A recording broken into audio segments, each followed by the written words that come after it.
પાટણ શહેરના હાર્દ સમાન જૂનાગંજ બજારના વિસ્તારમાં આજે લોક કલ્યાણ, માનવ સેવા અને ધર્મ ભાવનાનું સુંદર દ્રશ્ય સર્જાયું હતું. કાળઝાળ ઉનાળાની અસહ્ય ગરમી વચ્ચે રાહદારીઓ, વેપારીઓ તથા સામાન્ય જનતાને ઠંડુ અને શુદ્ધ પાણી મળી રહે તેવા શુભ આશય સાથે પાટણ કર્મકાંડી બ્રાહ્મણ સંગઠન દ્વારા ઠંડા પાણીની પરબનું આયોજન કરવામાં આવ્યું હતું.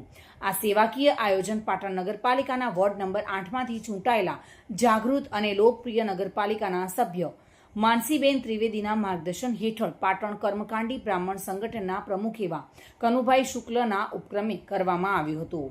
સમાજ જીવનમાં ધર્મ માત્ર ઉપાસના પૂરતો સીમિત નથી, પરંતુ જનકલ્યાણ અને પરોપકારનું જીવંત સ્વરૂપ છે તેવો સંદેશ આ આયોજન દ્વારા પ્રસરી ઉઠ્યો હતો.